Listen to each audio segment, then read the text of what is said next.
كريم الله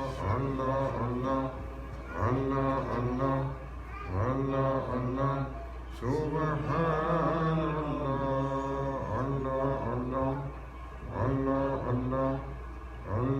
الله سلطان الله يا ولي أنت سلطان نحن عبيد أعوذ بالله من الشيطان الرجيم بسم الله الرحمن الرحيم الحمد لله والشكر لله ولا إله إلا الله والله أكبر ولا حول ولا قوة إلا بالله العلي العظيم بسم الله الرحمن الرحيم دستور مدد يا رجال المدد في التنمية القوية دستور أهل الله في البلاد دستور مدد الحق أطيعوا الله أطيعوا الرسول والأولي الأمر منكم سيدنا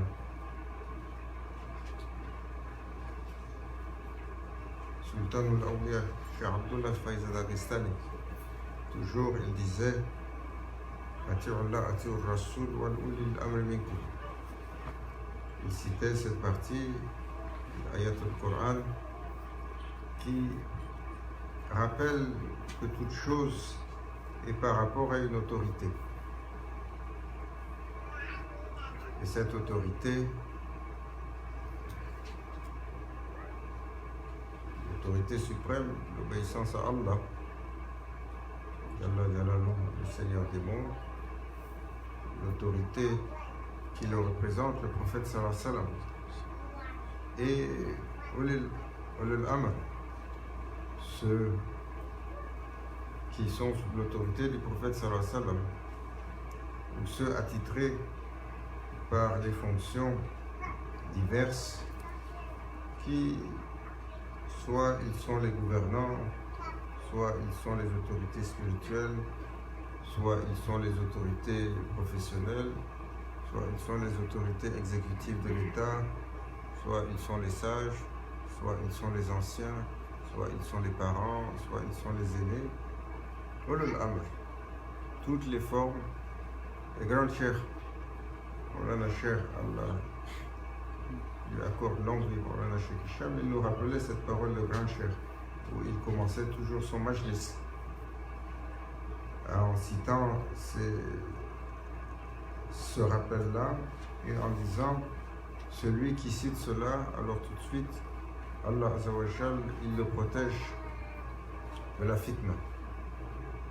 Il protège l'assemblée de la fitna et il permet à l'harmonie de descendre.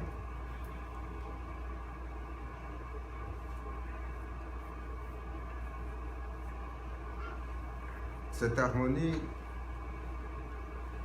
elle est celle qui est nécessaire pour l'élévation spirituelle. Et l'élévation spirituelle, elle est une recette. Elle est une recette, et comme toutes les recettes de tout ce qui existe dans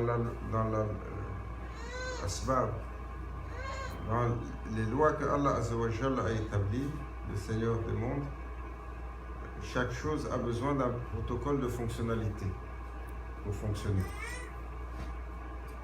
Le corps, il a sa physiologie, il a sa génétique, il a toutes les règles de physique, de chimie, de génétique auxquelles il doit obéir. Moindrement qu'on altère une partie, tout devient dysfonctionnel. Subhanallah. Hier, je voyais un reportage sur deux jeunes filles. Elles sont nées, elles sont collées à la tête. Et quand elles sont nées, tout le monde a dit khalas. Les médecins, les spécialistes, ils ont dit ça, ils ne peuvent pas vivre. Parce qu'il y a trop d'organes et trop de parties qui est partagée. Et ils ont grandi. Jusqu'à ce qu'ils atteignent, sur le reportage, ils avaient passé 10 ans déjà. Mais qu'est-ce qui a fait que cela s'est altéré?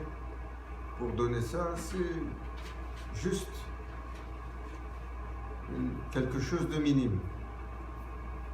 Malgré cela, on n'a pas vu des gens aussi joyeux. Pour marcher, c'est un challenge. Pour manger, c'est un challenge. Pour faire quoi que ce soit, c'est un challenge parce elles sont collées comme ça. Toute la journée, elles sourient, toute la journée, elles sont de bonne humeur, toute la journée, elles rigolent, toute la journée, le cœur léger. Nous, qui sommes gâtés, toute la journée, on tire la bouche. Toute la journée, on est dans la complainte. Toute la journée, on rouspète. Raflat, l'insouciance. So, Prophet ﷺ taught his companion that everything has been created with an equilibrium, and everything has a secret of reality. And for that secret of reality to be manifested or to get lost, most of the time is a subtle detail, not more. Entre la réalité, l'accomplissement dans la réalité ou l'effondrement dans l'obscurité, parfois ce sont des petits points très subtils. Allah, il est al-Latif, il est le subtil. C'est pour ça, le prophète sallallahu alayhi wa sallam, il a dit, le Sirat al-Mustaqim, le chemin de lumière qui mène à l'accomplissement, le chemin droit, il est fin comme le tranchant d'une épée. Un cheveu écarté, on perd ce fameux chemin. So Sirat al-Mustaqim is thin like the edge of a sword, Prophet ﷺ said. If you are missing by one hair, you go out of it. Allah save us, safeguard us, keep us under Shafa'at al-Nabi ﷺ. This intercession and this guidance that through holy ones, inshallah, they can keep us not to get lost. Amen. Alors souvent, l'élément de l'accomplissement ou l'élément de l'anéantissement, il est minime, il est subtil. Si tu prends le métal, le fer, c'est-à-dire, le prophète sallallahu alayhi wa sallam, Allah Azza wa Jal a révélé sur son cœur une sourate qui mentionne le fer et qui rappelle que le fer n'est pas un élément d'ici-bas, mais il a été descendu. Il a été descendu par ordre, il a été introduit dans cette planète pour former son noyau, sa matière. Et ce noyau, cette matière qui est liée au fer, crée l'intégralité du champ magnétique qui protège la Terre et qui fait que tout est fonctionnel, tout est vivant. Voilà, Cheikh Nazim, Allah Azza wa Jal illumine son secret, sanctifie son secret. Des fois, sur des petites questions, il met au défi l'arrogance de ceux qui pensent qu'ils ont compris et parce qu'ils arrivent à faire 1 plus 1, ça fait 2, voilà, ils ont tout compris. Sur une autre base mathématique, 1 plus 1, ça fait 1. Sur une autre base mathématique, 1 plus 1, qu'est-ce que ça fait quand tu vas chez le bon comptable? 1 plus 1, ça dépend ce que tu veux. Quoi que tu vas à la sortie, il va te le donner. Les gens qui comptent l'argent aujourd'hui, les spécialistes qui ont travaillé pour faire ce système aujourd'hui qui tient notre recette. Et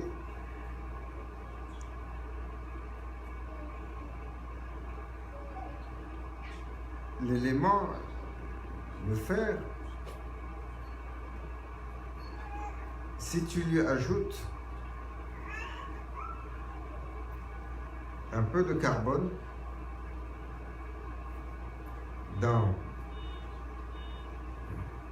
au moment adéquat, qu'est-ce que tu crées, docteur? L'acier. La différence entre le fer et l'acier, avec l'acier, tu vois ces immenses structures. Il a une force, il a une robustesse, il a une capacité 1000 fois supérieure au même matériau, juste parce qu'on a rajouté un peu de carbone au bon moment. Et ce carbone, quand tu regardes, les gens de la physique ici, là, ils sont là. Si tu regardes les phases tectiques et tectoïdes, ils appellent ça les phases de réchauffement, de refroidissement des matériaux. Si tu n'introduis pas au bon moment, qu'est-ce qui arrive? Tu fais le pont avec, après il y a quelques soldats qui viennent en marchant dessus, ils tombent. This is a famous story. They built a whole bridge and they didn't think that when many people will walk on it, it will create a resonance and the whole bridge start collapsing.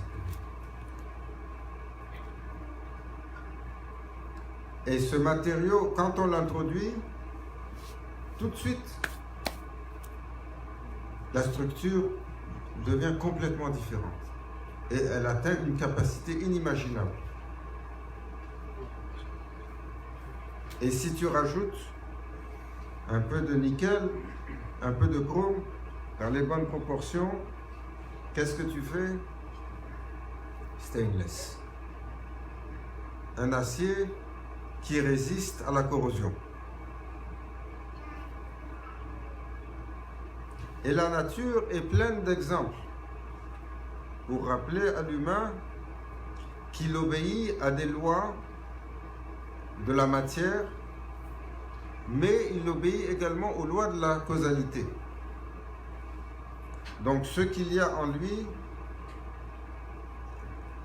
est altéré sur les actions et les réactions.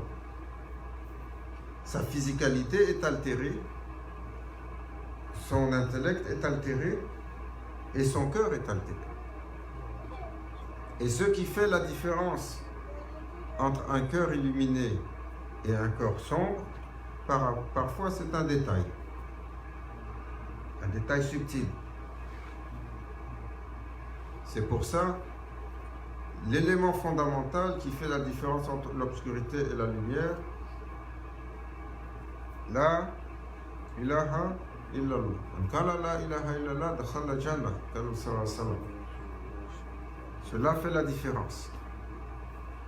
Mais qu'est-ce qui fait la différence parfois entre le cœur qui est éteint et le cœur qui est allumé? Muhammad al-Rasul. Afdalu salatu wa salam. L'élément de miséricorde, l'élément d'amour, l'élément qui donne ce souffle exceptionnel. C'est pour ça, l'islam, il s'attache sur cela. Il est indissociable de Muhammad al-Rasulullah. Et les plus grandes réalisations en islam ont été faites par les plus grands amoureux. Cela va de pair. Quels ont été les plus grands amoureux de l'islam? Sahaba al-Kiram, et au-dessus d'eux la crème de la crème des Sahaba, ce qu'on va appeler Khulafa al-Rashid. Mais c'était eux qui ont fait cette force exceptionnelle. On était en visite à Istanbul. Subhanallah. Allahu Akbar. Il faut voir ça. Comment une génération, sur 7 siècles, ils ont tenu le flambeau de l'islam haut. Ils ont honoré l'islam. Ils ont levé le drapeau du prophète sallallahu alayhi wa sallam au firmament. Ils ont bâti en l'honneur du prophète sallallahu alayhi wa sallam. Une civilisation entière. Chaque espace de la cité est à la gloire d'Allah et de son messager. Chaque espace de la cité embellit pour l'honneur du prophète sallallahu alayhi wa sallam. Chaque direction où tu vas, tu n'as pas marché 5 minutes si tu ne rentres pas dans une mosquée. Et cette mosquée, elle n'a pas été construite hier. Elle est là depuis des siècles. Où que tu ailles, dans n'importe quelle direction, tu ne peux pas marcher 5 minutes sans rentrer dans une mosquée. Ils disent, quand vous regardez Topkapi et ses immenses structures, il y a un architecte qui a bâti cela, il s'appelait Sinan. Si tu regardes ce qu'il a fait, il a bâti des dizaines de milliers de mosquées durant sa vie, des dizaines de milliers de fontaines, des dizaines de milliers de madrasas. Comment Allah Azza wa Jal lui a donné cette capacité? Sur quoi ils étaient capables de faire quelque chose comme ça si ce n'était pas Mahabbatun Nabi sallallahu alayhi wa sallam. Le sultan Osmani, le sultan ottoman, quand il était sur son trône, une majesté suprême. Ils n'étaient pas formés comme vous et moi. Ils étaient formés pour leur fonction. Depuis qu'ils sont nés, jusqu'à ce qu'ils accèdent au trône, jusqu'à ce qu'ils gouvernent, ils sont formés dans toutes les disciplines pour leur fonction. C'est pour ça, Maulana Cheikh, toujours il nous disait, Mouloukiya, la royauté, c'est celle qui est inscrite dans le Coran, c'est celle qui plaît à Allah Azza wa Jal. Parce que dans cette royauté-là, sur des générations d'humains, vous préparez, les souverains sont préparés. Et celui qui gouverne, depuis sa jeune enfance, il est préparé à cette fonction et n'arrive pas pour s'asseoir n'importe qui. Comme aujourd'hui, les gens gravissent, ils accèdent selon leur capacité, selon leur éloquence et selon leur avidité. Pour se servir et se servir et se servir. Et ces sultans, quand ils étaient sur leur majesté, lorsque le nom du prophète sallallahu alayhi wa sallam il était mentionné, tout de suite, il devait se lever. Alors qu'il était celui qui faisait trembler l'empire entre l'Est et l'Ouest. Dès que le nom du prophète sallallahu alayhi wa sallam était mentionné, il se levait. Sur le respect, sur l'amour du prophète sallallahu alayhi wa sallam et sur le respect. Et de cet amour-là, et ils ont bâti, ils ont honoré, ils ont glorifié. Et où que vous ayez, vous tombez sur un Sahaba. Il y en a plus d'une trentaine qui sont à Istanbul, répartis. Et comment ils les ont honorés, comment ils ont magnifié. On regardait sur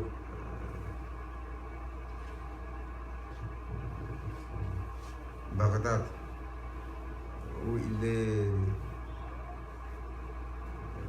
Ghaus Azam, Sayyidina Cheikh Abdul Qadir Jilani, le seigneur des Awliya, Allahu Akbar. Son maqam qui nourrit les gens depuis presque 8 siècles, sans s'arrêter. Sa station spirituelle qui guide les Awliya et les humains jusqu'aujourd'hui, d'est en ouest, sans interruption. Dans les déserts les plus éloignés, les civilisations les plus éloignées, la spiritualité, son rouhaniya, il est encore en train de guider. Son maqam, laissé abîmé, fatigué, c'est les Turcs d'aujourd'hui qui sont allés de me proposer à l'Irak de le restaurer. Quand tu vas Jabal Qassioun, au-dessus de Damas, là où il y a Maqam al-Arba'in, la station des 40 Abdal. À Damas, il y a une montagne, Qassioun, Jabal Qassioun, on dit chaque prophète et chaque saint, il a une station spirituelle là-bas. Et au sommet, il y a la station des 40 Abdal, et elle est juste en dessous de ça, il y a la caverne où est-ce que Qabil il a tué son frère. Et pour monter là-haut, vous voyez les marches qui ont été faites. Qui a fait ça? On dit que ça a été fait par les Ottomans. Depuis, c'est là. Ils ont parcouru la terre entre l'Est et l'Ouest pour chercher tout ce qui représentait Allah à travers ses prophètes, à travers ses messagers, à travers ses awliya. Et ils l'ont honoré.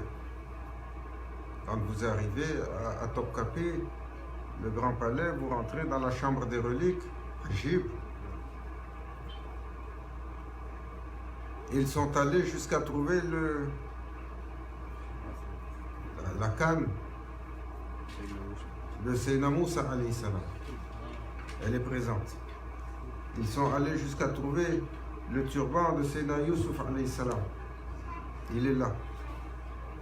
Ils sont allés jusqu'à trouver les sabres des Sahaba al-Kiram et ils les ont préservés. Et combien d'autres choses. Et ils ont envoyé leurs émissaires. Chaque fois qu'il y avait la station d'un prophète, ils envoyaient leurs émissaires et leurs travailleurs pour aller l'aménager, la restaurer et la préserver pour qu'elle puisse traverser des siècles.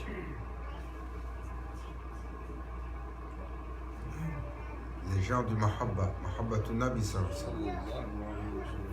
À l'inverse de ceux aujourd'hui qui sur le Hijaz ont effacé l'intégralité de l'histoire du prophète sallallahu alayhi wa sallam et de ses compagnons.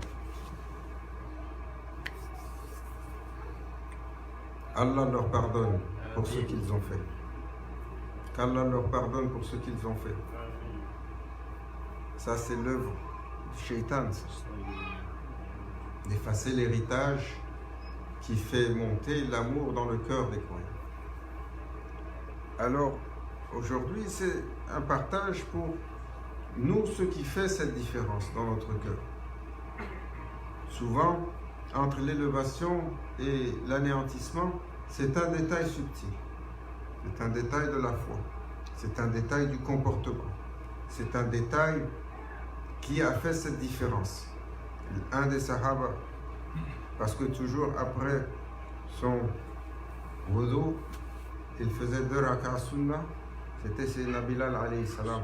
Le prophète sallallahu alayhi wa sallam a dit, quand je suis rentré au paradis, partout où j'allais, je voyais 2 pas qui m'avaient précédé. C'était lui à cause de cette pratique. Un autre, sallallahu alayhi wa sallam, a dit, lui, il rentre au paradis. Qu'est-ce qu'il fait? Omar, il est allé pour l'observer, et quand il l'a observé, il a vu que sur une petite chose, il pardonne. et il a enlevé de son cœur Hubb ad-Dunya. Et il est allé, il a vu un autre, qu'est-ce qu'il a trouvé? Il est au-dessus de tous les awliya de son temps. Il s'appelait Sayyidina Uwais al-Qarani. Qu'est-ce qu'il a fait? Jamais il a donné autant de respect qu'il a donné à sa mère. Même pour pouvoir aller visiter le prophète sallallahu alayhi wa sallam, il n'a pas pu le faire parce qu'il n'avait pas la permission de sa mère. Donc il ne l'a jamais vu de son vivant. À un autre, telle petite chose. Et le prophète sallallahu alayhi wa sallam a toujours mis en garde sur les petites subtilités, le petit détail qui fait que tu quittes la foi, ou tu peux t'effondrer. Et il mettait en garde. Oh, toi, fais attention à telle chose. Oh, faites attention à telle chose. Faites attention dans le najas, à la goutte qui brise votre wudu. Sur une goutte. Sur une goutte. C'est pour ça que les musulmans sont toujours si méticuleux à se préparer à faire leur ablution. Parce qu'ils savent que sur une goutte, comme le prophète sallallahu alayhi wa sallam l'a décrit, tu peux passer de l'état de pureté à l'état d'impureté. C'est un détail subtil. Sallallahu alayhi wa sallam, il mettait les compagnons en garde. Faites attention au regard qui va obscurcir le cœur. Dans toute leur vie, ils ont préservé leur regard de ne pas voir ça une fois. Nous, aujourd'hui, Allahu Akbar, l'état de l'été comme ça, tu sors dans la rue, que ce soit le pays musulman ou le pays non musulman, toute la journée, on dirait que c'est devenu normal. Comme tu as regardé les plantes ou tu as regardé la nature. Tout ce qui est interdit. Qu'Allah Azza wa Jal nous protège du détail qui donne la mort du cœur et la corruption. Et qu'il nous accorde le détail subtil qui illumine l'être et qui nous permette d'atteindre notre réalité et notre spiritualité. Qu'il nous accorde Mahabbatun Nabi sallallahu alayhi wa sallam ila al-Fatiha.